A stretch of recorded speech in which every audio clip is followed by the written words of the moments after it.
welcome to the Rockman podcast, Oli. Thank you very much for having me. No worries. How are we doing? Yeah, I'm really good, thank you. How are you?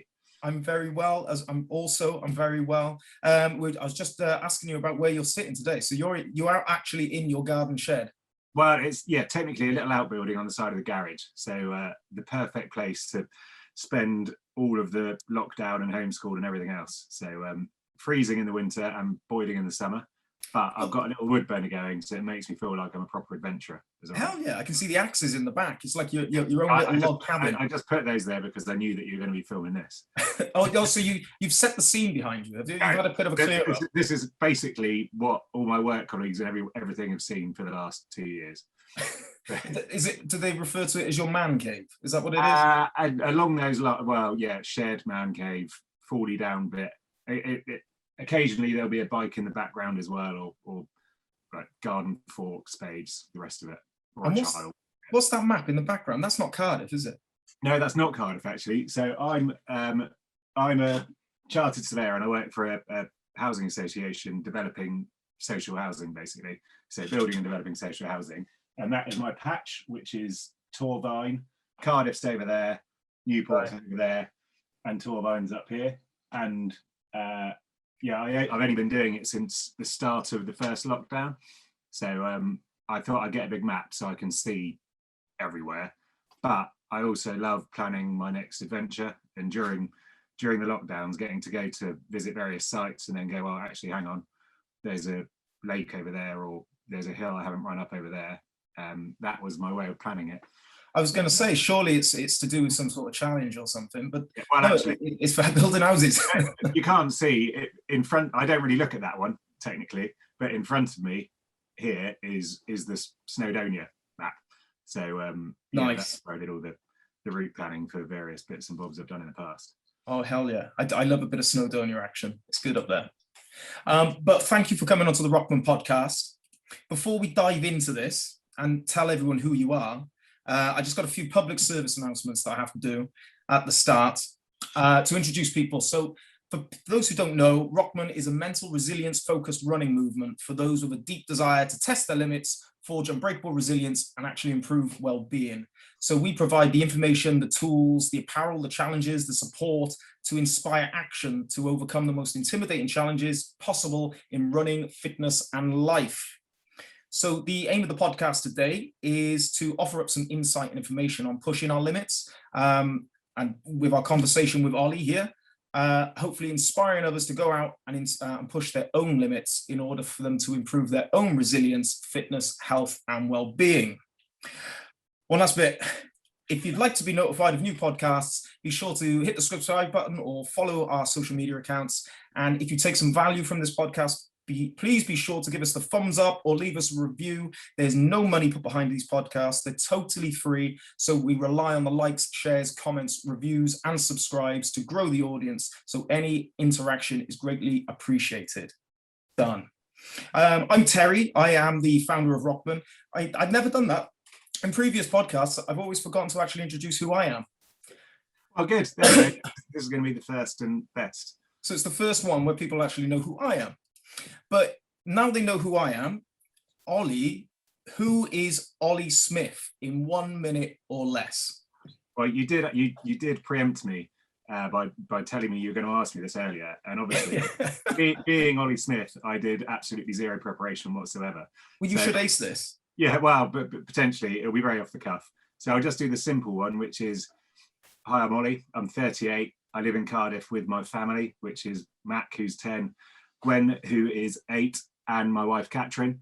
I'm from Devon originally, and I'm a chartered surveyor with a local housing association where I build social housing, basically affordable housing.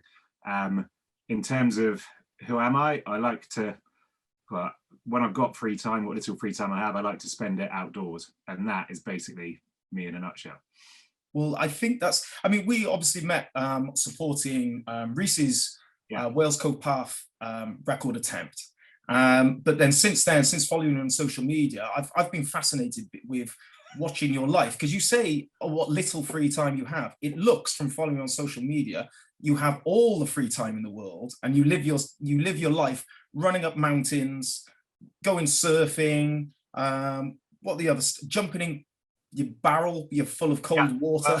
Well, that's probably, there's probably a good point about social media is you're now getting to see the other side of it, which is the majority of my life, or certainly for the last 2 years, has been spent sat here staring at this screen. However, well, that would drive anybody crazy. So any 5 minutes I get, I'll either be in a barrel or up a mountain, basically. Yeah. Well, I've always wondered. I was like, well, how does he fund this lifestyle? So you are a chartered surveyor. You do have a full-time job. I have a full-time job, exactly that. Yeah. And I also do pretty much exceedingly cheap adventures as well, either as part of a family holiday or exceedingly local. So there might be 20 quid's worth of fuel. Everything else is on my back or in my pockets. That's a real adventure, though, right? Yeah. I think money can actually ruin adventures. Yeah. Well, exactly. I don't know why, but I prefer doing stuff poorly organized by myself than putting my faith and money into other people. One, I can justify it, and two, because you learn along the way, and it makes it much more of an adventure. But for those thinking, oh, that's lovely, he's got a lovely outdoorsy life, you are also, I would say, an accomplished sort of athlete, ultra runner, right? Would you agree with that? I would say I have run ultras, and I enjoy running ultras, but I definitely say I'm a novice in that world. So I haven't been doing it for very long. I've run quite a few different ones off my own back as well. But I'd say I'm very much at the start of that journey rather than being an accomplished runner. Let me tell the listeners, I think you're being very modest, because you have your own fastest known time, FKT, right? That's not something a beginner would have, I don't feel. Potentially not, but well, I guess we'll probably delve into that later. We'll delve onto that. But also, you just got back. Was it this year? You just ran one of the hardest races in the world, the Dragon's Back, from North to South Wales across the whole spine of the mountains, right? I did, and we'll dive into that later. Yeah. But that's not beginners stuff. You don't just start there, right? Well, you don't. But I'm someone who doesn't tend to think too. If I think about something, I won't do it. So with the various ultra runs and things that I've done, I think the first one I did was maybe in 2017, which was round the Gower 50 miler, because a mate said, "Do you fancy doing it?" And I went, yeah. And the first I'd run before that was 19 miles on a Vale of Glamorgan jolly, which nearly killed me as well. And the 50 miler was where it sort of twigged. Actually, if you don't race it, if you run and enjoy it and chat to people, you can get round.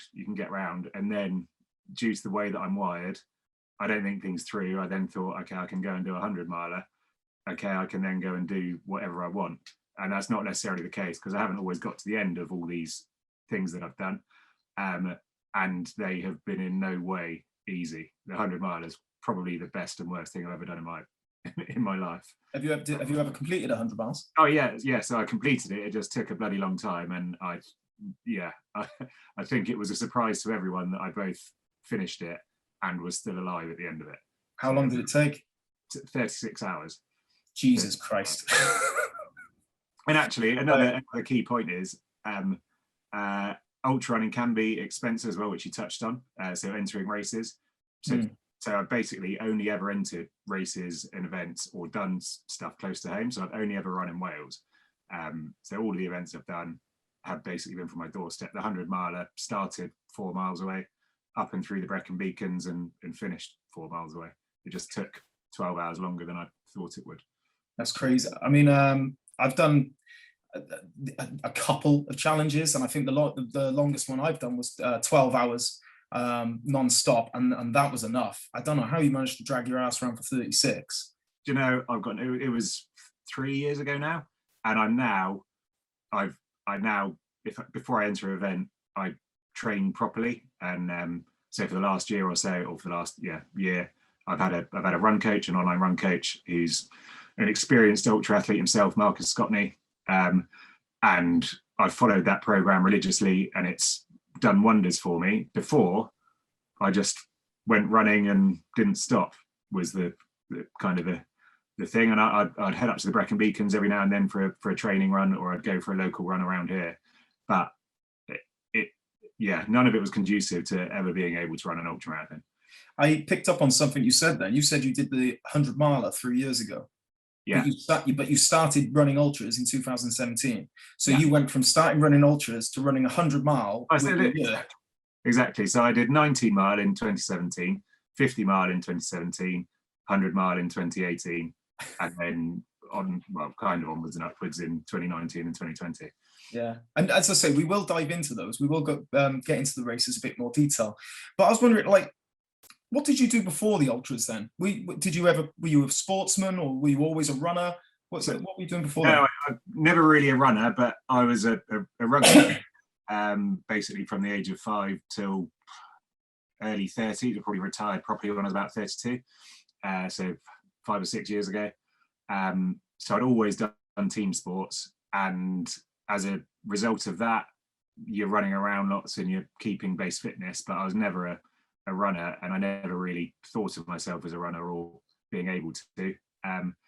Once I finished playing rugby, a mate of Catherine's, actually, he was a local fell runner, lived nearby, and just got me out to a couple of 7 milers up the local hills, which were absolutely terrible. I've never done anything quite as horrendous as trying to sprint up a hill and then trying to come back down. But I figured out that actually going uphill, in comparison to the other folk, generally speaking, I was all right. Coming downhill, I was horrendous. I'm tall and lanky, and I'm uncoordinated. So running fast and downhill are two of the nightmare things. And then I think I've always done outdoor activities as kind of my sort of my happy place, my free time. Rugby was that for a while. I always used to surf as well, but kids come along, surfing, you're dependent on the conditions. You can't just nip up to the mountains when you've got kids, because you've got kids, so you've got responsibilities.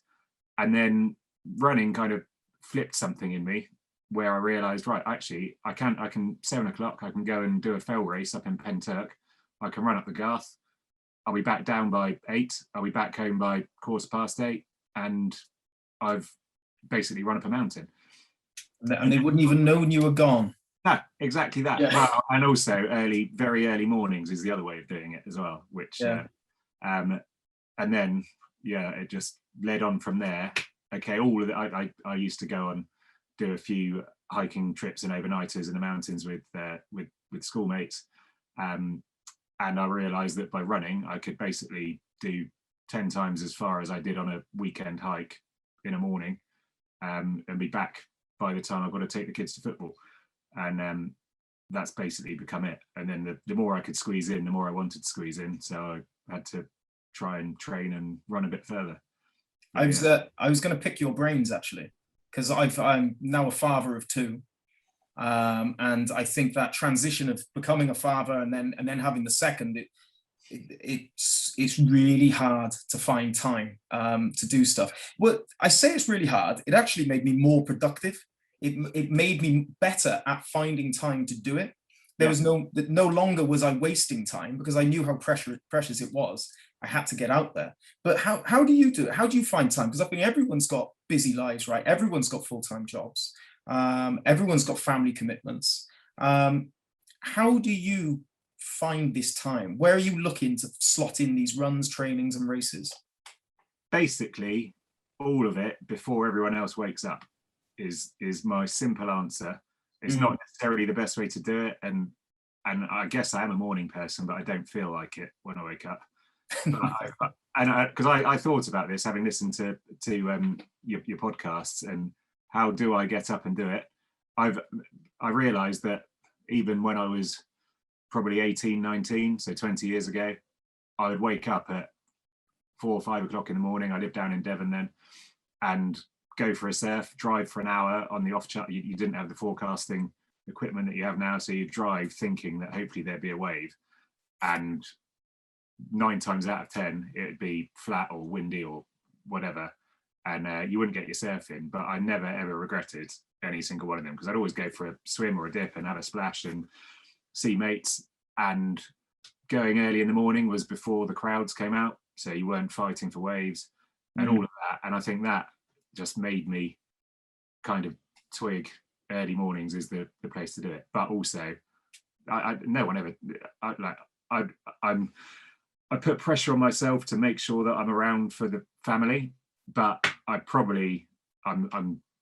going to be a knackered, tired dad most of the time because I do everything before everyone's up. So yes, I am. I make myself available for the family as much as I can, but it's not easy. I think it's important. It's important to have family time, definitely. You don't want to be one of those that's always working on you and not your family. You've got to have the balance. But then it is also so important that you have your own time and you get to do something yourself. And I've realized that now having kids, it's even more important. I think you can get so consumed by what's going on around you with the responsibilities of other people that you forget yourself.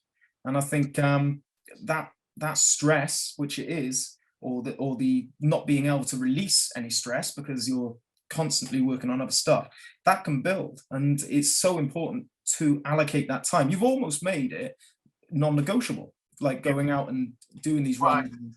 The best thing is no one can complain. If you do it in the dark, no one can complain.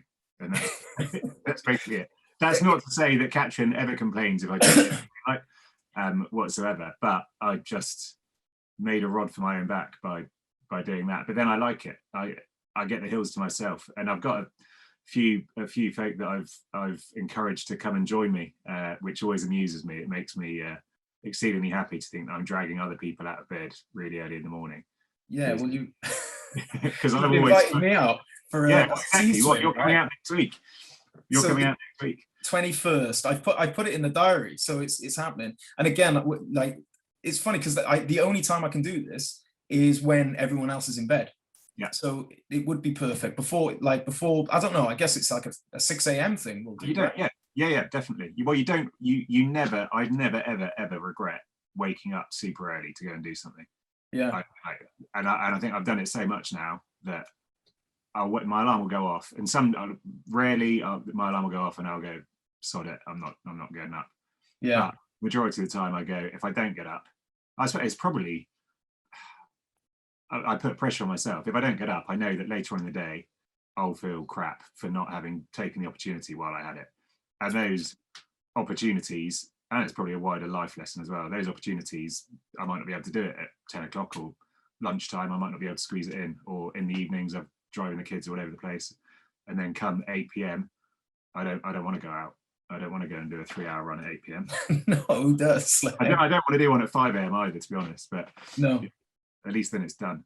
But you're quite right. Yeah, that is that's your prime opportunity. I've done it all the time. When you go, all right, I'll put it off to the afternoon, then something crops up, life gets in the way, you put it off to the evening, one of the kids is sick, you can't do it, and then I beat myself up if I don't get that little time, that little run around the block or something like that.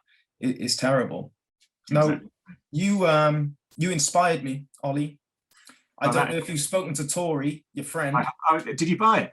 I bought a barrel. Yes. Oh, that is awesome. That is absolutely awesome. Yeah. So I've been watching your Instagrams, and you've got this huge cask beer barrel in your garden, right? Yeah. And you filled it full of cold water. And do you go in it daily? What do you do? Well, no, at the moment I don't go in it daily. That's primarily because I'm so shit at DIY that it's got a hole in it. So for the summer, there was no point in using it because I couldn't get it cold enough. And we're down in the rivers and the sea a lot of the time then anyway. So in the winter is the only time that you can, or I can, really get it cold. And due to the fact that I left it half empty over the summer, it's got a tiny bit of rot in it that is on a seam, and I can't for the life of me fix it. So basically I need to line it. I just need to dig the paddling pool out and chuck that in it, and then we're good to go. So I've used it a couple of times this winter, but it's cold showers and mountain streams for me at the moment. So why did you do it? What are you getting from that? So I started doing it, when did I start doing it? Probably October, November last year. And I've always jumped in cold water when the opportunity's arisen, or very gingerly stepped into it and then shrieked and got back out pretty sharpish.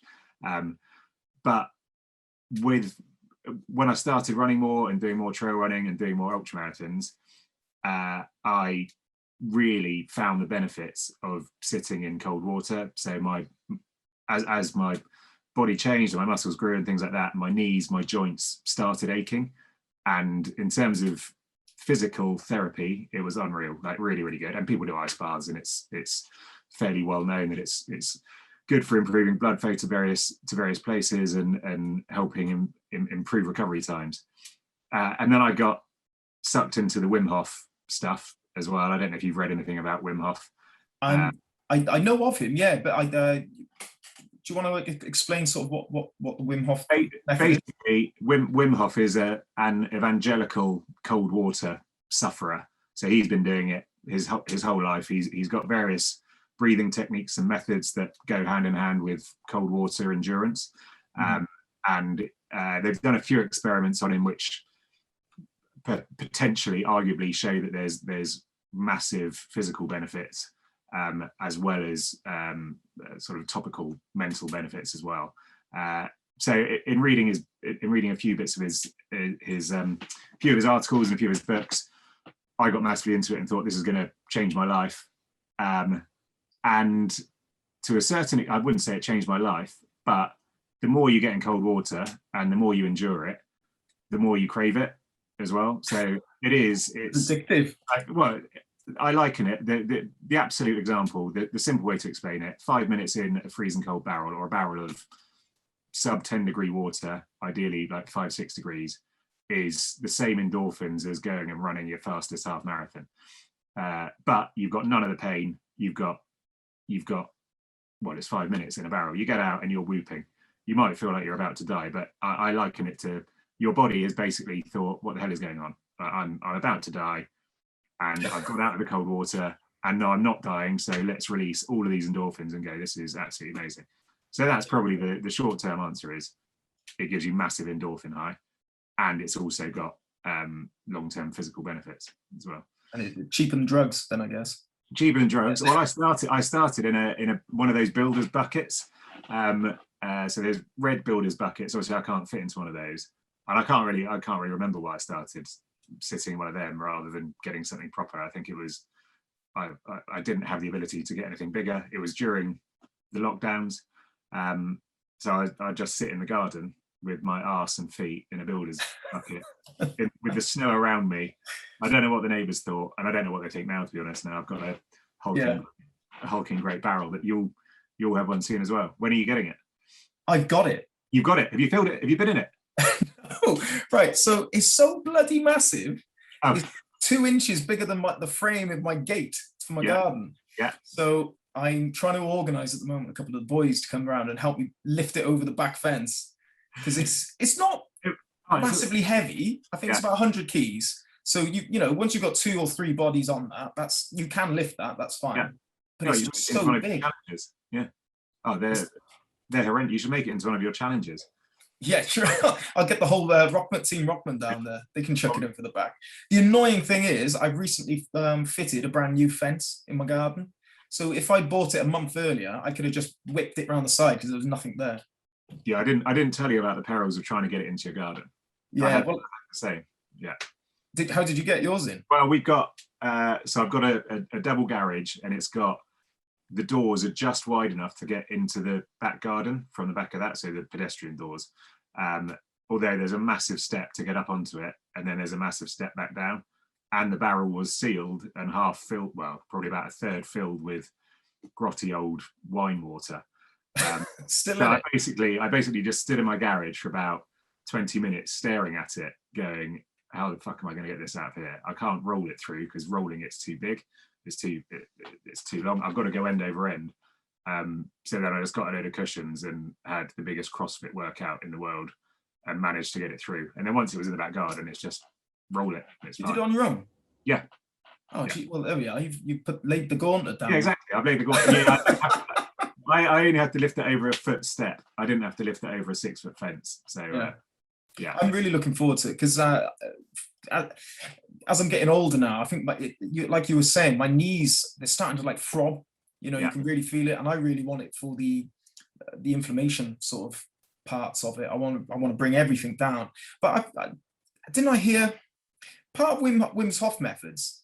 Hasn't he said that the breathing techniques that he promotes, you can actually boost your immune system? Is that right?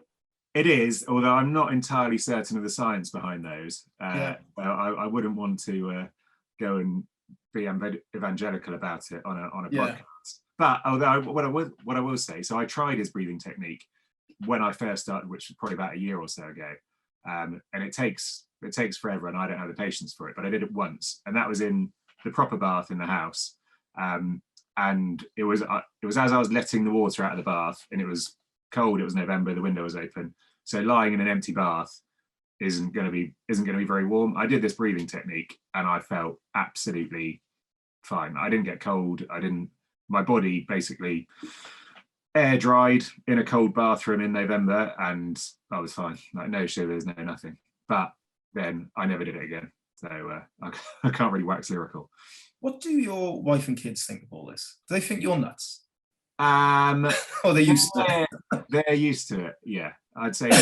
Another part. Well, so the kids want to get in the barrel when it's there. They went in it in the summer or in the springtime, and shrieked and want to do it. And what I love is they don't copy me, but they want to do a few of the bits and bobs that I want to do. So they want to come up to the mountains with me. And like Gwen on her 8th birthday a few weeks ago, she wanted me to take her up to Penavan, and take her for a walk in the snow up there in the storm. I can't remember which storm it was, Storm Arwen, and she wouldn't take no for an answer. So her birthday morning, just me and her went up there, and she led the way because she had been up there with school as well, and she absolutely loved it. And that's a massive boost. But yes, they do think I'm a big weirdo. Yeah. What were there heavy winds when you were up there? Oh yeah, horrendous. Yeah. We didn't go all the way. We didn't go up Penavan. We went on the Fanbar side and away from the crowds, and probably only went up a couple of 100 foot. But it's and obviously I used the opportunity to go and jump into a stream as well. Obviously they've got one down there. She wanted to come in as well, and I was like, well, it's an 8-year-old. It's probably not the best idea up in the mountains to get in a stream next to the snow in a storm. You'll have social services knocking on your door. Exactly. At least I'm in control of getting myself warm. Getting an 8-year-old warm isn't. Yeah. Funny story. I went up Penavan last year in the snow and the hail, and there was a bit of a storm then. I think the amber weather warning, really high winds, and the waterproof trousers I had on, they were the ones that you can scrunch up into a little bag. Yeah. So one of the pockets. No, that's right. One of the pockets was just open because they're over the top waterproof trousers, so you can put your hand into your actual trousers. But I didn't have actual trousers on underneath, and the bloody wind kept going into the hole and blowing my trousers down my ankles. Like it was quite embarrassing, but and cold as well, I'd imagine. Yeah, very cold. I very cold. It was certainly freezing little parts of me. That's for sure. I want to talk about some of your challenges. Yeah. So talk to me about the Cardiff Ultra, because I'll let you into a secret, Ollie. When I'm looking at challenges myself, I looked on the FKT website and I saw, right, what's the closest one to me? And it was Cardiff. And I was like, 50 miler. I was like, I fancy a bash at that.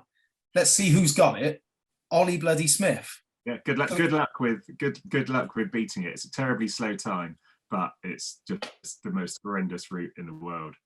Is it? Well, yeah, I heard that. I think I spoke to Reese about it, and he was saying that it's like brambles and all this.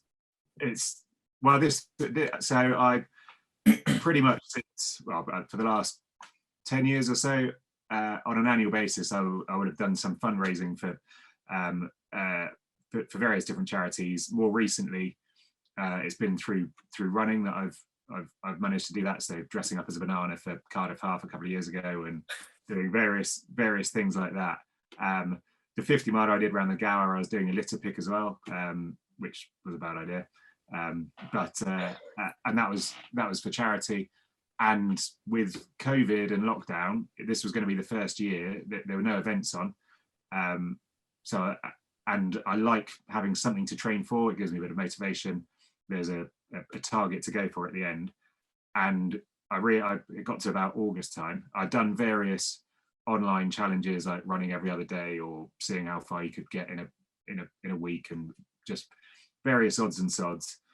But I didn't like the fact that there was nothing that could galvanize anyone to sponsor me. So the previous year I'd tried to do the Dragon's Back, I'd failed it. However, that galvanized loads of people to sponsor me. And I was like, well, there's basically nothing you can do in lockdown. You're not allowed to travel anywhere. You can't do anything. And then it was the end of the summer. They locked Cardiff down. You couldn't leave the Cardiff border, which annoyed me because I'd just got in the habit of going back out to the mountains to go running, and you could travel a bit further, and we could go down to the beach.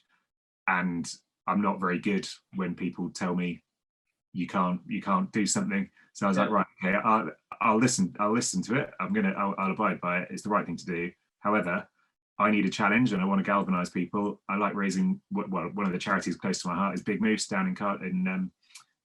I don't know if you know Big Moose. Homeless stuff?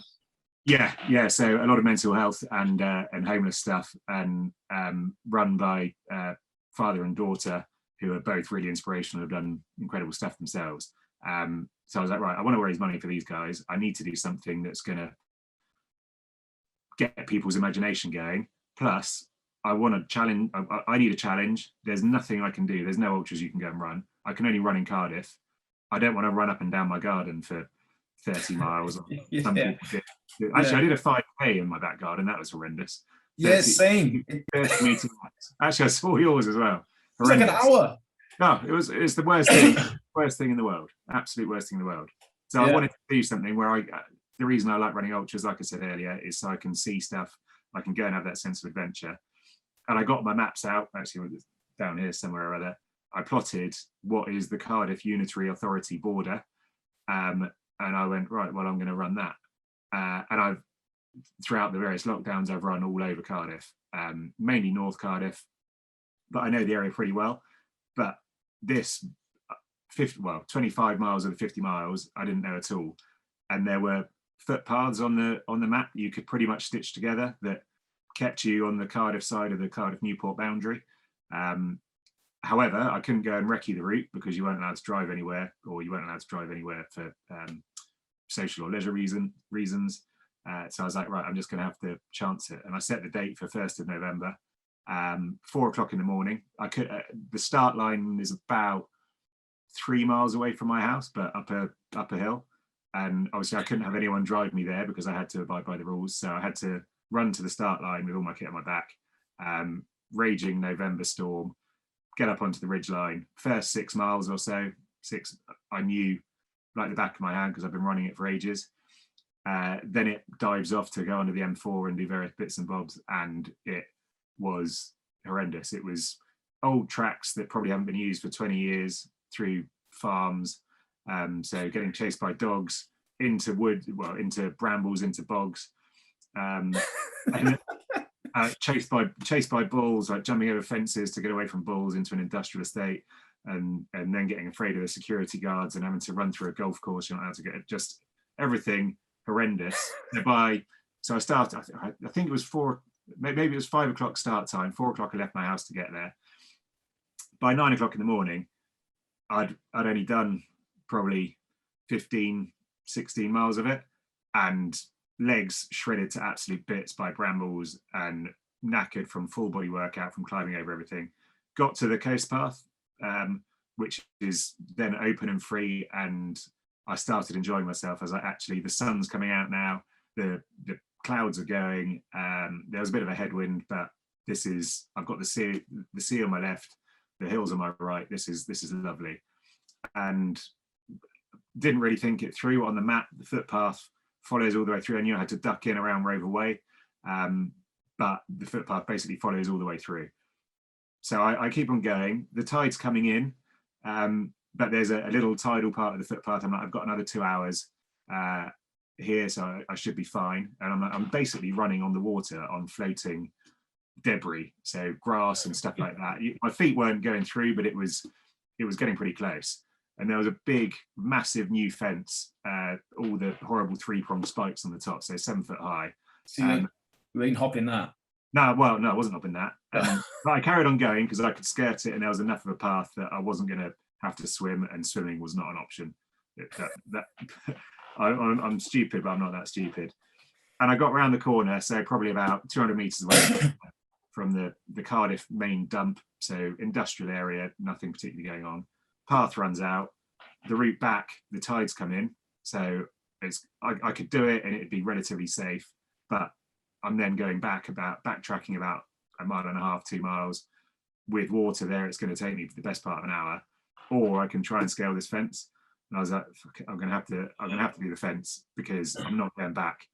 It's just going to, I've got to do this challenge. I'm going to do this challenge. If I go back, it's just going to add too much time and too much energy. So I need to go over it. It probably took me about 20 minutes to climb this fence. And I filmed it, obviously. I spent about 15 minutes of that 20 minutes was me setting up my GoPro to film it. Right. I got over it. I snagged my shorts just on the top. But I can remember just thinking, this is the worst idea in the world. This is why you're not going to do this fastest known time, because I'm not attempting it. No, you've put me right off. As well. It's just a very bad idea. I remember thinking, if I fall here, this isn't a good place to get a spike up your groin. So yeah. Anyway, jump down. Endorphins then hit because I've made it over probably the biggest hurdle that I'm going to get to, and I'm then stuck in basically a lane with that fence on one side and the equivalent fence on the other side, and then there's a new solar farm that they built there that's not shown on the map, so that's why the new fencing's gone up, obviously. Right. Blocked all the public rights away. Great, fantastic. So I'm stuck in this sort of cattle run around the corner, and then it's just absolute flood, so knee deep, complete and utter flood, no end in sight. And I was like, I'm not climbing back over that. I'm not climbing over that one, so I'm just going to have to wade through this. And it's probably 0.5 mile in total. So from climbing over the fence to getting onto the road, and it must have taken me 45 minutes, an hour. And I was like, God, I've still got the best part of 30 miles to go. I'm not even at Cardiff Bay, and this is a proper adventure. I was like, this is what I signed up for.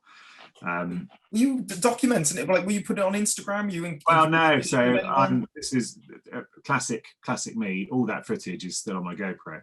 I will one day. There's probably about 10 minutes worth of relative gold that I will one day put together in it. But it covers everything from starting at 4 a.m. in a storm to climbing the fence and wading through.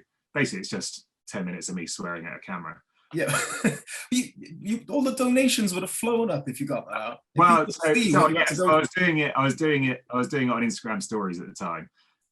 However, I couldn't balance the phone and GoPro weren't logged together, and I wasn't balancing my phone on that fence while I was trying to climb over. It was a bit of a nightmare. And then the rest of it was all sorts of exciting trespass and barbed wire fences and getting lost in various bits on the edge of the Vale of Glamorgan, and people coming and saying, "Oh, you don't want to run through that because the farmer likes coming out with his shotgun."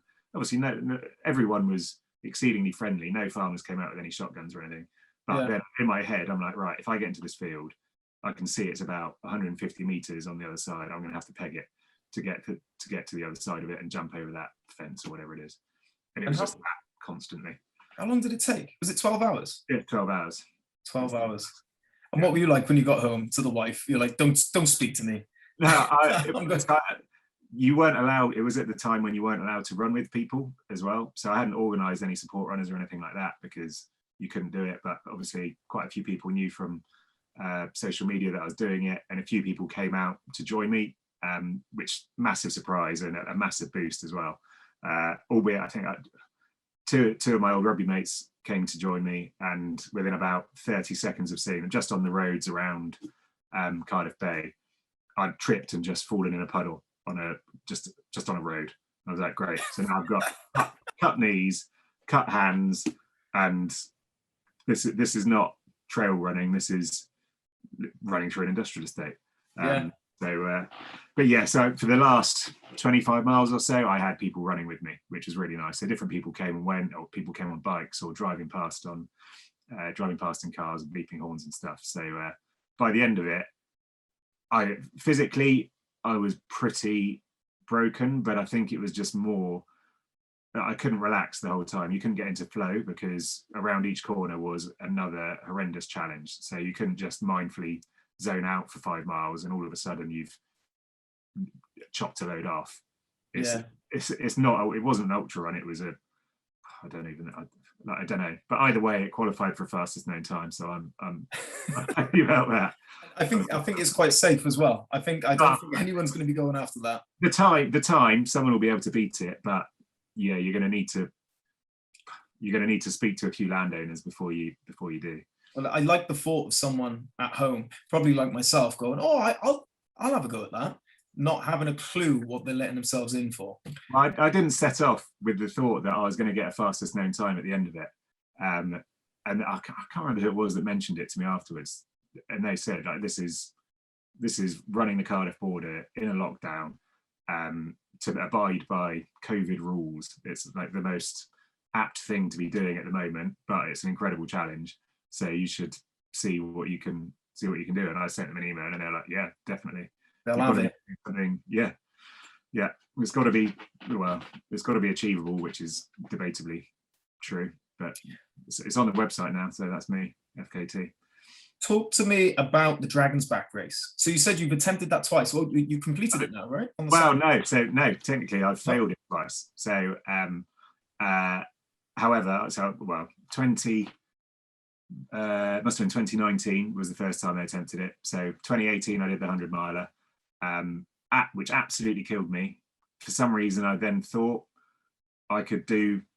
Well, actually, no, I didn't think anything. Then I watched a documentary on the Dragon's Back. I'd never heard of it before.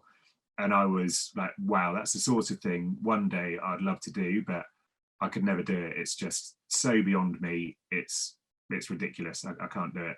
And then I saw someone selling a late ticket. I think it was February 2019. Race was in May. And I was like, well, I wanted to go to Snowdonia and maybe try doing the Welsh 3000s or something like that. And the Dragon's Back day one is the Welsh 3000s in 12 hours. Whereas normally the Welsh 3000s challenge is in 24 hours anyway. And I was like, well, I may as well just enter this and see how we get on. May as well. A really stupid idea and not a safe thing to do. Yes, I'd run far and I could run, but I've never felt so out of place on a start line. But actually I did it, the 100 miler I did. But they say you've got to be naive enough to start and too stubborn to stop. Yeah, so basically that. And I don't like saying no to things. I like saying yes to things. That's probably, if there was going to be a mantra, it'd be, well, it's just fear of missing out, isn't it? I like saying yes to things. It was one of my good mates' stag do's the weekend before in Magaluf. So an awful place to go for a stag do. And you didn't go, did you? I did go. I went on the proviso that I was going to take it easy on the Friday night, and I was going to come home on the Saturday night, basically, which is what I did to a certain extent. But taking it easy on the Friday night, you always get too excited. So yeah. I had one night off before the Dragon's Back, but it meant that like the flight was delayed, so I wasn't supposed to be flying until 10 p.m. Landed eventually in Bristol at 3 o'clock in the morning. Sorry, I've got dings coming through. I will. That's all right. I will turn that off. So landed at 3 o'clock in the morning, then had to get the bus back from Bristol to Cardiff. And then my parents were coming to pick me up to drive me to Snowdonia to start the race. And they were coming to pick me up at 8:30 or something on the Sunday morning. And I'd packed most of my stuff and everything was pretty much ready to go.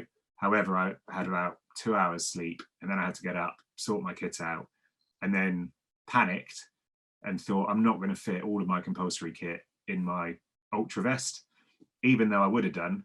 But because I wasn't in the right frame of mind, I thought, no, I won't. I'll take my 33 litre rucksack that I carried around the 100 miler, because that did me well for that. And then I can take my luxury items as well whilst I'm running around, chuck a couple of avocados in there and have a picnic whilst I'm got to have a couple of avocados, isn't it? Yeah, well, and then I'm standing on the start line and I'm looking around and I'm like, what the fuck am I looking like? I'm wearing a pair of boardies, I've got a cap on, I've got my t-shirt on. I know that I've done a few shorter events leading up to it, I was like, I know I'm fit enough to do one of these days. And then all I've got to do is wake up and do it again and again and again and again and again. So all I thought about is I'm just focused on day one. I'll do day one. I did day one. It was one of the most difficult things I'd ever done, but I actually did it relatively well, probably pushed it too hard. And then day two came around. And not, well, it's 3,500, well, both days are 3,500 meters of climbing, self-supported, so everything on your back. Sorry, 3,000 meters? Yeah. Oh, wow.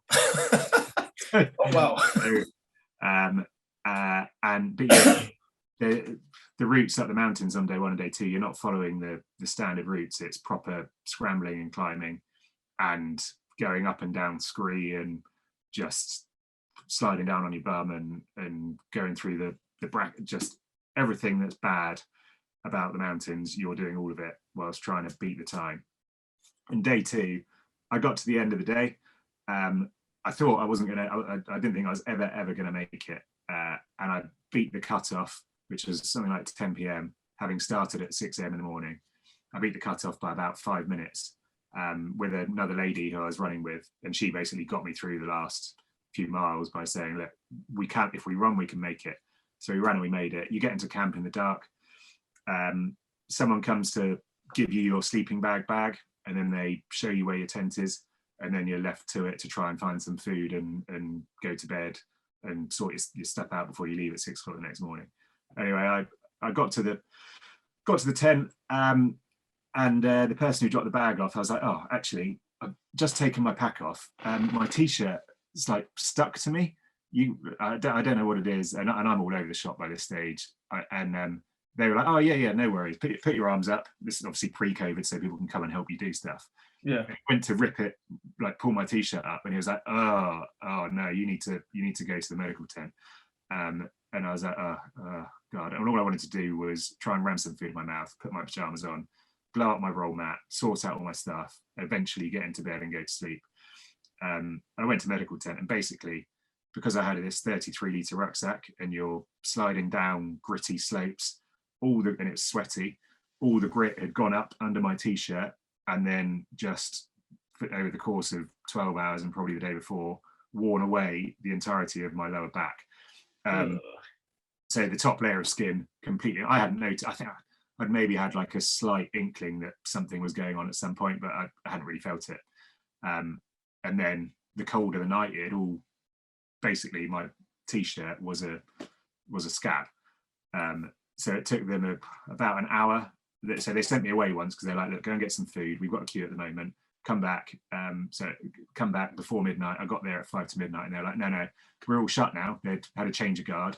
And I was like, look, you sent me away to go and get some food, and you've told me to come back.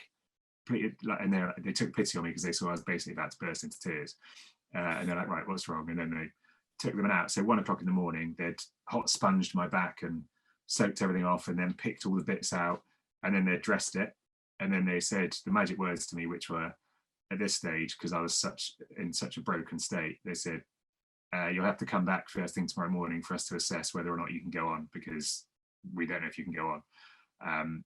Which then, it was like a switch had gone off in my head that I could relax, that there's just a kind of a get out of jail for me, because I was struggling so much. So I woke up 4 o'clock the next morning, 3 hours sleep, go to stumble into the tent and say, oh, you need to have a look at my back. So she took off all of the dressings, then redressed it, and then slapped me on the bum and said, off you go then. And I was like, oh, I think you were supposed to test it to see whether or not I can go on. And she was like, well, what are you here for?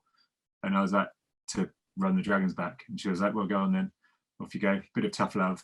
And I was like, okay. So I then had to go and put my rucksack back on. Couldn't carry it on my back anymore, so I had to carry it on my front. Set off probably an hour or so later than would have been ideal. Probably an hour and a half later than would have been ideal, and then missed all of the cutoffs. I still tried to. I didn't give up, which I'm quite proud of myself for. So I wanted to keep going because I knew my legs would still work. I just couldn't move them fast enough. And by this stage, you're on day 3 and there's just people lying all over the place. You're on your own most of the time, but you'll just come across someone slumped somewhere. And if you don't finish at the midday or the middle of the day checkpoint, bag drop point, you basically got to find your own way home or wait for them to come and pick you up in their own time, unless it's an emergency. So there's people trying to phone taxis, and you're in the middle of Snowdonia on like a tiny, well, in the mountains. So there's nothing to come. There was a Belgian chap I ran past who was waiting for a train on like the Snowdonia Mountain Railway. And I was like, it doesn't even open he'd been sat there for like an hour and a half, but it doesn't even open until June. So you've got another 3 weeks, mate. And then he eventually joined me. We timed out, I did half days for the rest of the week. So no, I didn't complete it in 2019. 2021, once you kind of got the bug under your skin, you want to do it again. And this time I wanted to do it properly, and this time they'd made it a day longer, and it finished in Cardiff as well rather than before. So it was 30 or so miles further, a few thousand meters of climbing further, and 6 days instead of 5. And it's the world's toughest ultra marathon, or it's the world's toughest mountain ultra. And actually it was Jeff from Big Moose who said to me, why don't you get yourself a running coach? And I've always thought, no, I'll just do stuff by myself. And it was one of the first times I went, actually, you need a team around you. You need people to help guide you. I don't know what the hell I'm doing. So I followed this training plan absolutely religiously for the last 12 months, which you've probably seen on socials. So I'd make sure that I could get to football and rugby training on the Sunday, having done my starting at 4 a.m. 4-hour long run, so that I'm back home by 8 a.m. to go and do it. And I didn't miss, I don't know how many runs it was, but it was, well, towards the end, probably nine or so runs a week. And I did everything. It's the first time I've done everything, the majority of it at low pace, so zone 2 heart rate, and take it easy with hill sprints once a week and intervals once a week as well. And I felt super fit. I'd tested all of my kit to absolute death, having learnt my lessons 2 years before. I was, in terms of physical fitness, completely and utterly a different person to what I was in 2019. And probably in terms of preparation, I would like absolutely through the roof. But anyway, it was September of this year that it started, coinciding with a heat wave. So day 1, which I did in maybe 10 hours in 2019 with the wrong kit and super fit, not fit, no training, awful.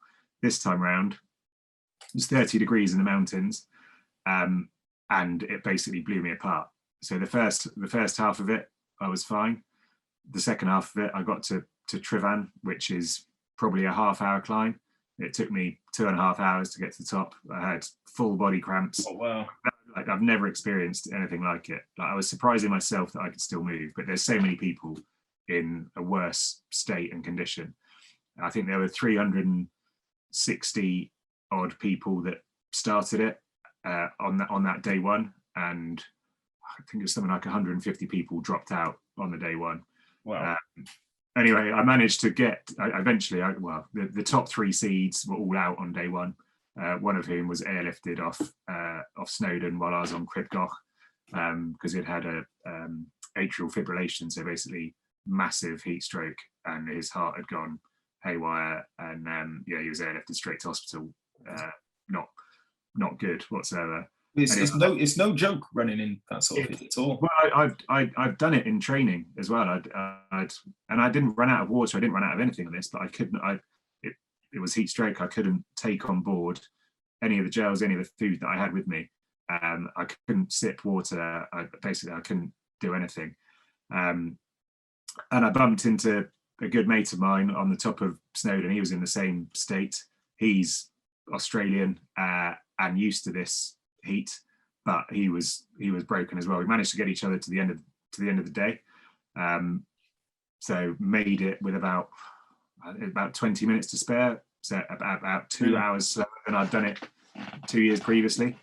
And I couldn't believe it, but found our tent, sorted our stuff out, got into bed. No way am I quitting. I'm going to get up tomorrow morning. I'm going. That's fine. Today, super hot. It's just a blip.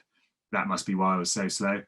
Woke up the next morning, legs in absolute bits. The cramp's still there, but I got up on time. Off I go. I'm keeping good time. They actually put on an extra water stop. There's normally no water stops whatsoever, and you're just filling up in streams. Because the weather was so extreme, they put on an additional water stop. I got there well before, probably had about 3 hours before the cutoff, going relatively smoothly. But once again, it's another 3,500 meter day. You get up onto the tops, and it's just featureless, moorlandy, up, down, horrendous terrain. You can't get any, and actually zero shade whatsoever. No trees grow up there.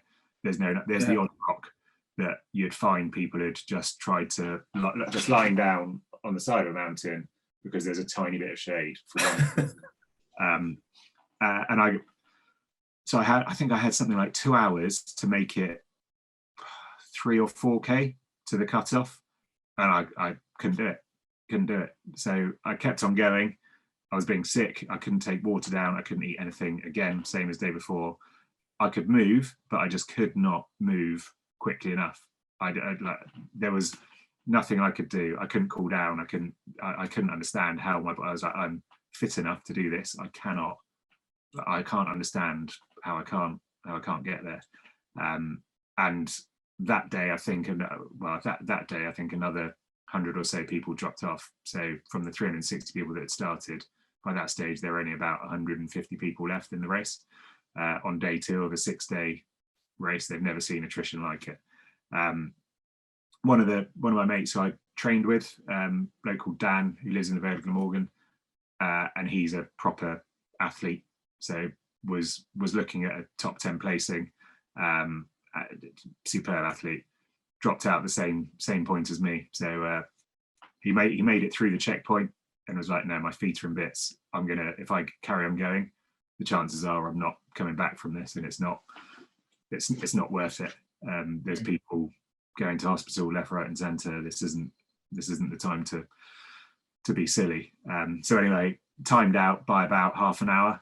So it took me the best part of 3 hours to do 4K, which is ridiculous. Yeah. And that was the end of my world, because once again, I'm raising money for charity. But the previous time, I tried my absolute hardest and I wasn't prepared enough, and it was the equipment that probably gave me a way out and broke me. This time I'd given myself no excuses, so I'd trained my nuts off to get there. I was fit enough to do it in my head, and I just could not move. So I was devastated when I got to that. I knew I was out already before I got there, but I was absolutely devastated. I didn't know what to do. And you think your whole world's, it's a race, it's not the end of the world, but you think your whole world's over. And all I could think about was trying to get home to the family afterwards. But somewhere, I don't know where we were, somewhere in the mid-North Wales, near Dolgellau. It's a 10-hour trip for Catherine to come and pick me up, or it's like a 24-hour trip by public transport to try and get back. And Dan and I got back to our tents probably about 6 p.m. I couldn't eat dinner. I couldn't get my heart rate down. I was worried about the fact that I could drink water by this stage, couldn't do anything there, couldn't do anything else, and I couldn't get any food in. And Dan said, look, don't make a rash decision tonight. Don't go home tonight, sleep on it. We'll have breakfast in the morning and we'll figure out what we're going to do. So I went to bed, couldn't sleep, like out of the sleeping bag, just absolutely body on fire. So completely and utterly broken. Woke up. So I've obviously been in bed for probably 6 hours, heart rate still nearly at 100, whereas my resting heart rate's 40, 45 normally. And I was like, oh God, this is just awful. However, we got to breakfast and Dan was like, right, I spent the night checking my phone to see what the best public transport route is to get home. I want to go home. I was like, well, hold on. You said to me last night that we had to think about it over breakfast. So now you've lodged a little chink in my head. Let's let's talk about it. So we basically both persuaded each other to stay on. You get the opportunity to do half days afterwards, which so it goes down from running an ultra marathon a day to running 20 or so miles and running 3,000 meters a day to running 1,500 meters. So it's still a pretty decent effort. But at this stage, I was like, I don't know if I can do it. But that day's afternoon session was only 15 miles and about 1,000 meters or so of climbing. So a lot less than we'd previously been doing. And there's a whole heap of people that come along basically as not fun runners, but to just do those half days and experience it all. Weird and wonderful, amazing athletes as well, some of them, or people that have got injured during the course of day 1 and day 2 will be doing the half days. So you go and start with them. Had a chance to try and take on some food at lunchtime before they set you off. And I set off with, there were maybe 20, 25 of us doing the half day. Dan, like a bat out of hell, up the first mountain, he'd realised he wasn't dying anymore. And he could do it. His feet were the worst things I've ever seen in my life, but he was off. I was like, I can't even run. I can't jog. All I can do is walk. And I was like, we'll carry on. I'll walk. I joined a couple of chaps who, one of them had never run an ultramarathon before, but had come along for the joy. A Scouse lad, really lovely bloke, and the other bloke, Colin, had run all sorts of ultras in his life, so 250 milers, everything, and had always basically been one of the last people to finish, but just had the most ridiculous grit and resilience to get there. So it'll take him 6 days to do an ultra, but he'll get it done, and he won't sleep. Anyway, I couldn't keep up with these two guys. Eventually, I caught them up about 2 or 3 miles away from the camp, where there was a lake. And in my head, all I wanted to do was get in that lake. My whole being was centered around, I still couldn't bring my body temperature down. So I persuaded these two lads to come in the lake with me as well. We went and had stripped of all our stuff, bits hanging off all of us. Like Colin's back was just like a mess of various bits of sport tape and blisters and all sorts. Got in the water and I was like, oh my God, this is what I've needed for the last 2 days is cold water.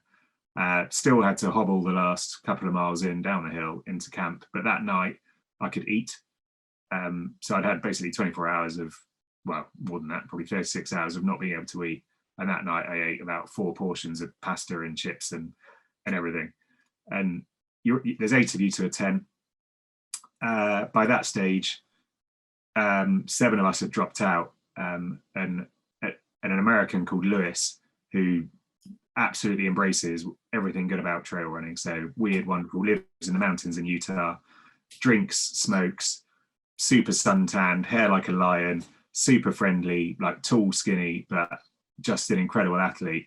He got in at about 5 minutes before the cutoff on that Wednesday night. I said, oh, he was in a horrible state. He said, I'm out. I'm not waking up tomorrow morning. I am out. I can't do this. Next morning, I poked him and I was like, Lewis, don't stay in bed. If you're gonna quit while you're on the course. And he was like, oh, fuck it. And I was like, okay, I'm doing a half day today. I'll come and run the morning session with you because I'm still broken. And basically, long story short, I ended up running the whole day with him on that Thursday. And he was in such a horrendous state that his pace was slow enough that I could refuel and enjoy myself. And it took my mind off everything. I was singing at him. I was doing everything I could to get him through it. We both got through that day. The Thursday, I woke up. I was like, actually, you know what? I'm going to take on another full day. It's 45 miles through the entirety of the Brecon Beacons from west to east. Another 3,000 odd foot day, but the sun's gone in. It's raining. This is my territory. I feel quite good. And then managed to come in the top. Well, there's only about 100 people left by that stage, to be fair, but I came in the top 40 for that day. And then there's only 1 day left then. So there was no chance I wasn't going to do the final day, which was from Brecon Beacons back down to Cardiff. So 42 miles, a cruisy 2,000 meters of climbing. And you could enjoy it. There's loads of people out on the trails and everything. And I was basically running myself back to fitness. And by the time I finished, I got a top segment for me for running through Butte Park in Cardiff to the castle to finish. And it was a bit of a sickly sweet feeling because I got to the end but I'd missed 20 miles in the middle on that middle day, which had killed me. But I still did, instead of 235, I did 205 miles. And I did 15,000 meters of climbing instead of 17,000 meters of climbing. But the fact that I finished stronger than I started just blew my mind, because I was like, there was nothing I could have done differently. It was just luck of the draw, basically. Oh, it sounds to me like that it's the weather that really took it out of you. It's like you did all that training. It sounds like you're in your peak physical condition, and it's the heat that just sapped it from you. Yeah, well, it's the weird thing. For other people, they could get through it for no rhyme nor reason either. And some people were diving into lakes that they were passing on day 1 and day 2. The thought didn't even cross my mind of doing that, because I was just so focused on trying to get to the end. And I suppose something like that might have brought my body temperature down. It might have made a difference whatsoever, but it's one of those joy. I don't think I've ever heard of anything quite horrific, to be honest. Like, I know what it feels like when you're like that, when the heat just saps all the energy, because as soon as you start even getting a trot on, your heart rate's just hitting the top of the rev counter straight away. It's like you can't do anything. And to grind it out until you healed yourself, it must have taken some doing. Well, it on reflection, it doesn't feel like it did at the time. Well, on the Monday going up Trillan, I literally thought there was something catastrophically wrong with my body. I couldn't understand why I couldn't move. So like my legs were like robots, but my stomach, I couldn't even move my arms properly. And obviously heart rate through the roof. And then wandering around in a heat stroke daze on day 2, I was just like this, I can't fathom how I can't do this. Like it messes with your mind and it messes with everything. But staying there was the best thing I could ever have done. Had I managed to get out of it on day 2 and come home, I don't think I'd be in a very good place now, because oh no, you managed to get some sort of redemption from this, I think. Well, I had 4 days to kind of run through my demons and channel it all through, which there's probably a heap load of messages on there about ultra running and trail running and mindfulness. Do you know what? It's you're quite right there. Is that it's you beat you in a way. The mountains are the mountains, but it's the reason why people do these ultras and these mad challenges. It's not necessarily the race. It's where it takes them, mentally and physically. That I think that's the journey that everyone goes on.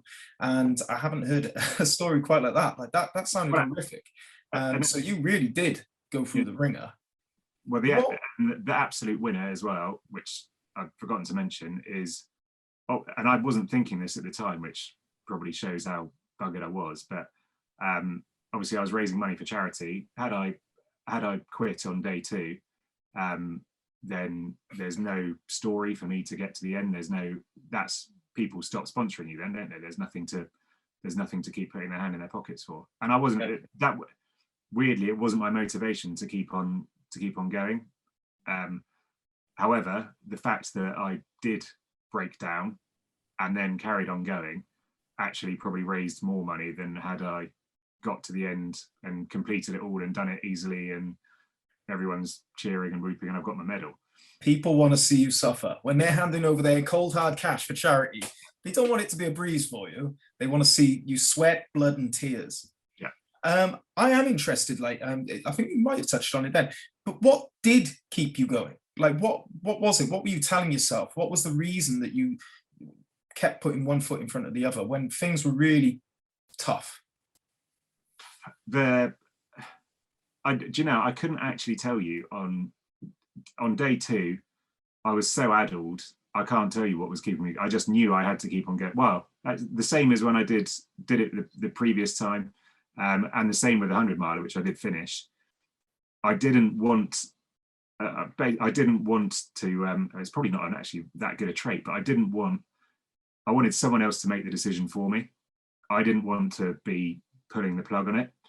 I wanted to keep on, so long as I could keep on trying to move, I wanted to keep on trying to move.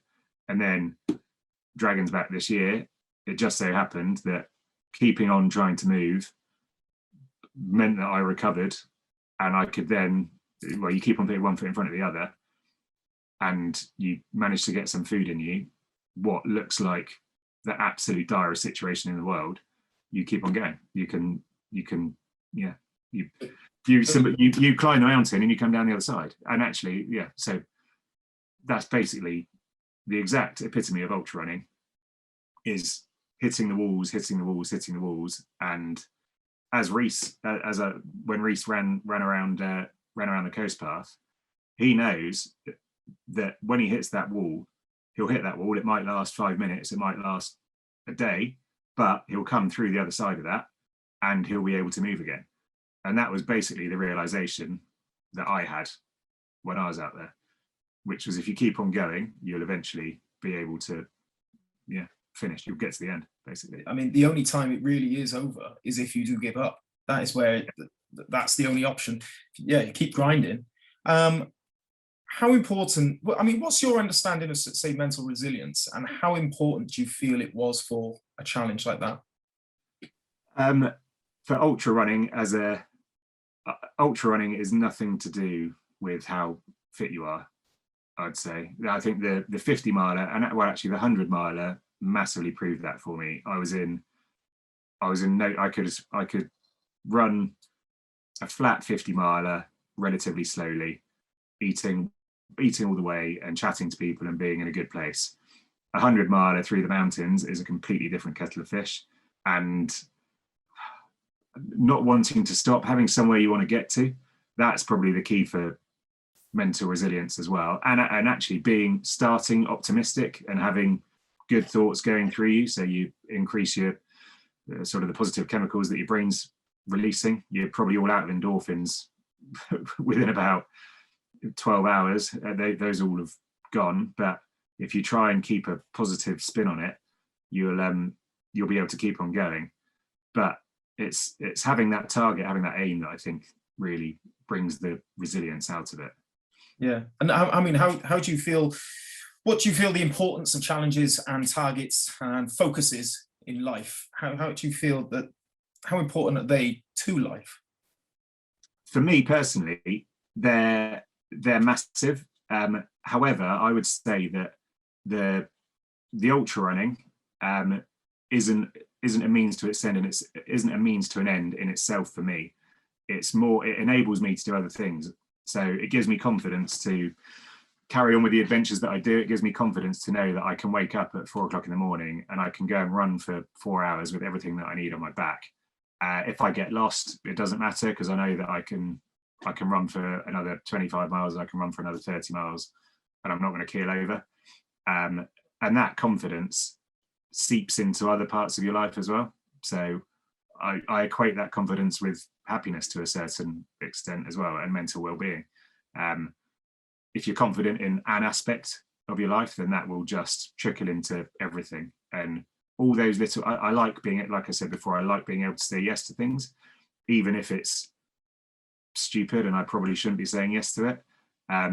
It gives you the confidence to say, well, actually, if I start small, if I keep on going, I will get to there. I might not be the best, I might not be winning any medals, however, I can do it. And saying yes to those things just opens up complete avenues of awesomeness, basically. Yeah, totally. I mean, when I was doing my first ones, you really get to know yourself, I think, as well. You never meet this guy, the guy that you are, that's put under all this enormous amounts of stress and pressure in day-to-day life. You will never meet that person. And I suppose these challenges let you meet that person. It is a journey of sort of self-reflection, I suppose, and you discover your true strengths. That's what I get from it. It's also a reset button. So and it's not just going to be an ultra running. will be in all sorts of other sports and other activities you can do. But if you push yourself to your absolute limits, all of the frivolities of life, so the stress of paying a mortgage or getting the kids to school or worrying about who said what at whatever school party, all of that becomes like peripheral. You don't care about it anymore. All you care about is food, drink, and shelter. And basically, I think that's probably, I've never really thought about it. So that's probably one of the reasons I like it, because it's just a complete and utter reset. So you come back and you're not worried about those things. You realize what's important again. And you've got that absolute reset button. You can go again. That well of stress will fill up again. So you've got to keep on waking up early and go running. And you'll reset everything. And I think it's. Do you know what? I never thought about it like that. I've always knew it was about it gives you a chance to get away from all that crap, but I've never heard it like that. What it does, it takes you back to basics. I think you're right in what you're saying. Have you heard of like Maslow's hierarchy of needs? Have you seen the triangle? Yeah. And I think that at the pinnacle is like self-actualization, isn't it? It's like your identity about who you are. And I think so many people are so concerned about how they portray themselves and who they are, like with the social media, that yes, that's like the pinnacle of our needs, but it's, I don't know, it's been commoditized. I can't even say the words. Am I making sense? Does that make sense? It's like we're wasting so much time with that bit at the top. I almost see it like you see it in the news. People are so arguing. I mean, look at politics now. It's so polarized nowadays. People are fighting about nothing and all these different social issues or identity issues and stuff. And I think it's because we live in such a civilized world that all these basic needs are they're sorted. We've got running water, we've got food, we've got roofs over our heads, that we're just spending too much negative time at this top. But what we really want to do is get back to basics. You'll feel alive. That's where you feel alive the most. It's a reset button, and it's not glossing over. It's not hiding. I don't think in any way. It's masking the stresses, but the amount of work things or whatever it is, work problems or home problems or financial problems that you can just work out. There's nothing else you can do, so you can think or you can plug yourself into music. Either way, you work through it all, and by the time you finished, you feel great. Or you jump in a barrel of freezing cold water and it does exactly the same thing, because all you want then is warmth, shelter, and and your family. Hell yeah. You just want a hot shower. Actually, so have you got a long enough hose to fill your barrel up on the drive? That is a very personal question. My garden hose, right? I've got a big old one. Yeah, so you don't need it in your back garden. You can just leave it out the front. And but I live on an ex-council estate. Some kids are going to drive past on their little e-scooters. Even better. That's the absolute. That's resilience in a nutshell. Yeah. What, doing my ice cold baths with the local youths? Well, it's the whole comfort zone thing as well. Yeah. I'm not suggesting that you do that. However, it's the ultra running has massively thrust me outside of my comfort zone, but that I relish, and it just means that you want to do everything. If someone says, well, we've got a window of 6 hours to go up a mountain, well, great, once the kids are in bed, I'll come, we'll do it in the dark, no worries, we'll be back at 3 a.m, doesn't matter. Are there points in your life where you don't have anything lined up, and if you don't, does that affect you? I don't currently have anything lined up, but then this is the first time, well, I suppose outside of lockdowns you didn't have anything lined up, and I'd just create stupid challenges to do. However, I'm still training, so I'm still getting out every morning. Slightly more relaxed about it now, so it's for less of a purpose. So I'm not having to go and do, I don't know, a tempo 5k or whatever around the local park. I can get out into the hills every morning, take it easy, and enjoy it. Weirdly, I've been missing the hill sprints, so I've stuck those back in as well, because that's the surefire way to get endorphins, and you get elevation. And I think getting elevation gives me great perspective, and I love being able to see the horizon. I love all of that, which is why I love the mountains. So no, at the moment, I have absolutely nothing in the diary, nothing in the horizon, nothing really bubbling away. However, I want to stay fit so that when I have an idea or when something crops up, I can just say, yeah, all right, I can do it. And then I might need to up the training for 6 weeks, but I've got that base level of fitness to be ready to do whatever. And I think even doing that means that no, I'm not worried about not having anything in the diary, because you're keeping busy. I'm keeping busy, and if something comes up, I can, touch wood, I can do it subject to injuries. Well, I'm actually going to be moving up your way around February for a couple of months. Wicked. Whereabouts you going? Right at the bottom of the Wennelt Hill. Well, that's the perfect Rhino. spot. That is the perfect spot. Well, I'll introduce you to all of those. That was basically my training ground, is the ridge line up there, and then above and beyond. One of the Pegasus routes as well. Yeah, there's gorgeous tracks up there. My mother-in-law lives there. We're moving up. We're having a bit of an extension on the house, so we've got to get out of the house for a couple of months. So we're going to move up there and live with her. But it's really nice. You've got the Wennelt Woods, you've got Forest Bar, you've got Garth Mountain. You've got Craigerallt, one of my favourite Instagrammable mountains in the Cardiff area as well. Which one?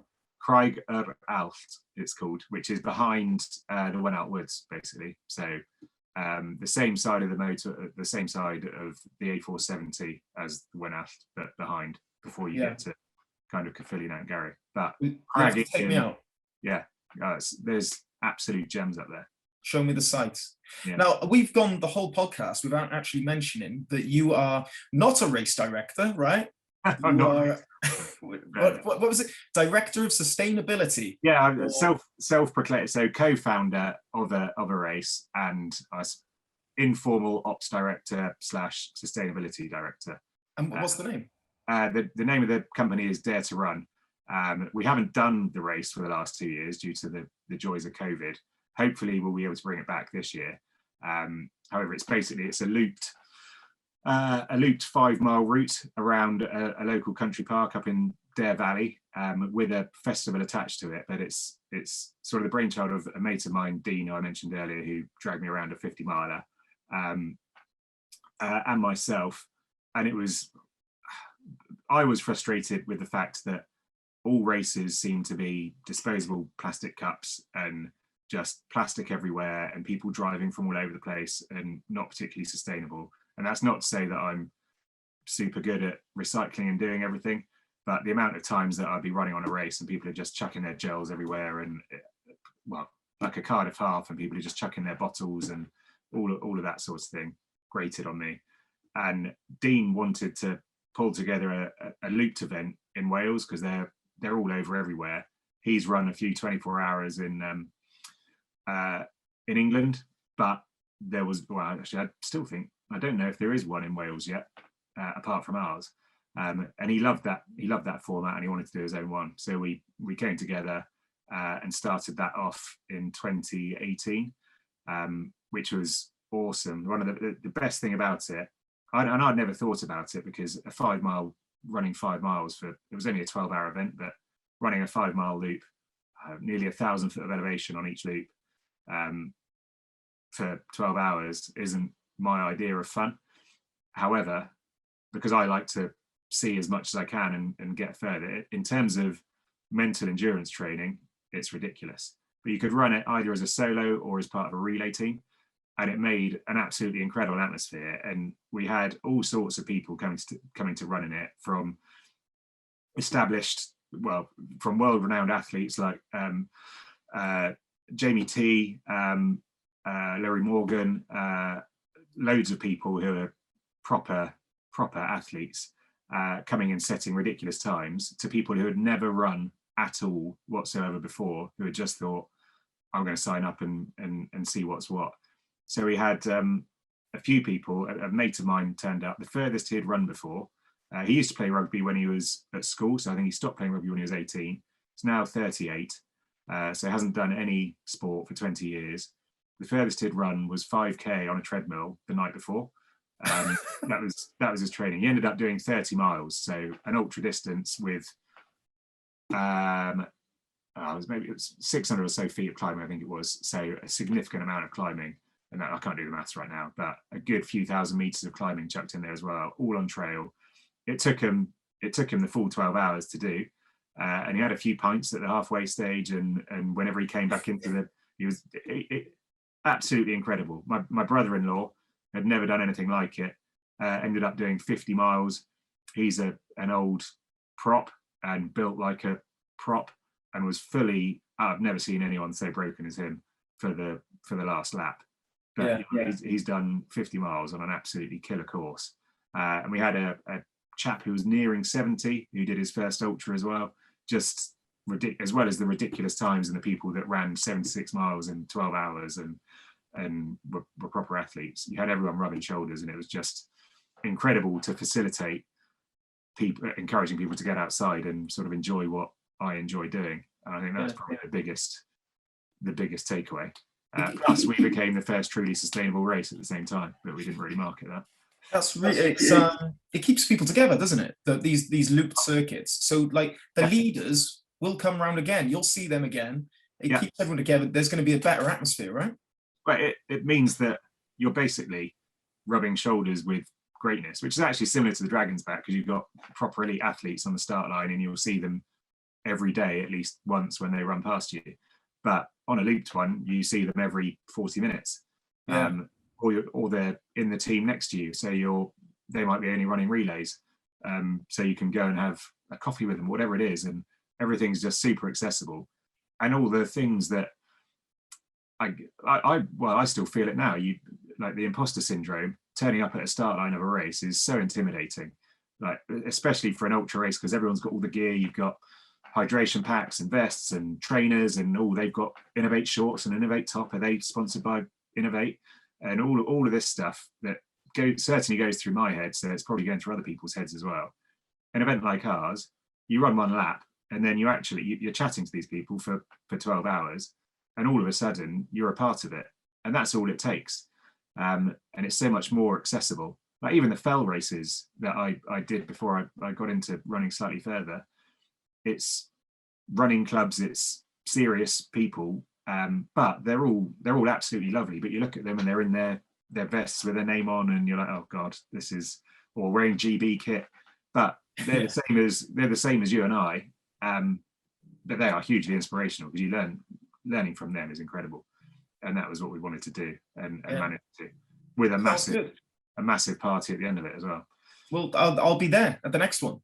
Excellent. Well, we will keep you all updated on that. Yeah. You hoping for next year?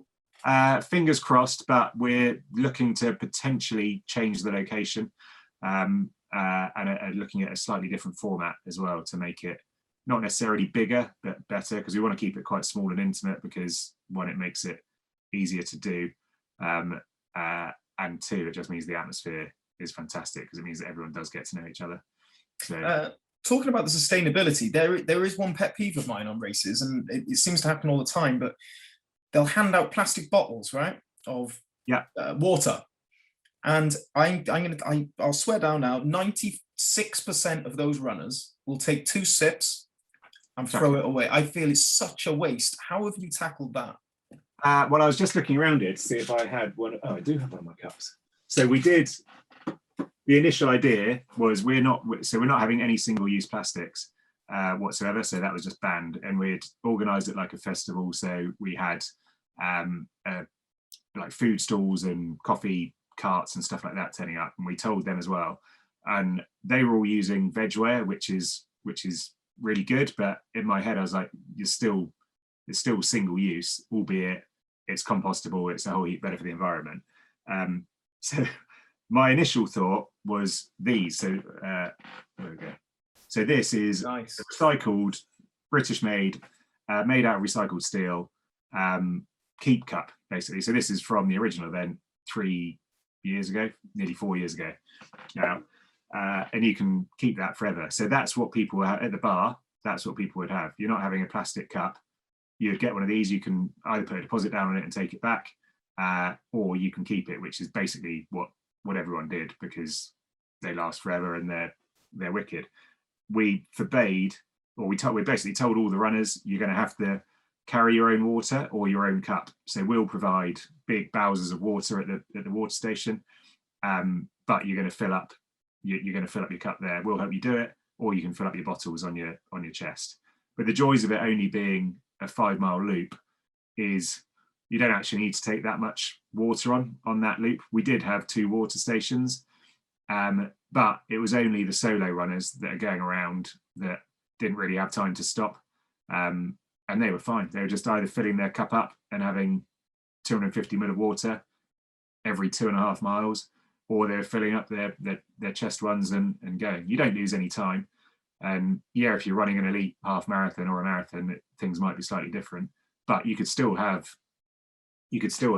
smaller versions of these just filled with water for people to grab from a table and suck it down. And if you look, there'll definitely be solutions for other race companies. And I don't think we were necessarily breaking ground, and I wouldn't say we're big enough for other people to have cottoned on to what we were doing necessarily. But over the course of the last 4 years, there's so many people doing things like that and not giving away plastic tat as medals and looking at sustainability in a different way. But you start, as soon as you say to the athletes that are coming to race, right, we're a sustainable company, we're not going to be giving away single-use plastic, we want you guys to be filling up yourselves, everyone just goes, great, excellent, you've told us, we can sort that out, that's perfect. And then that encouraged some of the a few of the runners. Actually, a girl called Rachel, who ended up, I think she might have come 2nd or 3rd lady overall and probably 4th overall in total, did a litter pick while she was running around on a couple of the laps. So come the end of the race, and I set up all the course markings and took them all down, so everything from that is fully recyclable as well. So all of our signage and everything has been reused and will be used again. However, I was also doing a litter pick when I did that as well. So there were probably 4 or 5 of us that went out to do a litter pick. I found 1 vegware cup, and that was it. And this is a country park frequented by shed loads of locals and the public. And normally the bushes are filled with rubbish. So we actually left it in a much better state than it was when we started, which also filled me with pride as well. But everyone kind of wants the same thing. And if you make it easy for people to do the right thing, then they'll do it, and there's no complaints, and everyone's happy. Yeah, definitely. I hear a lot of people moaning about the medal situation nowadays, because a lot of people have stopped the medals, haven't they? Yeah. I don't know if you are aware of what ROKMAN do. So we do embroidered patches instead. Yeah. Because the idea behind that was medals just get chucked to the back of a drawer. You know, you never see them again. So what's the point?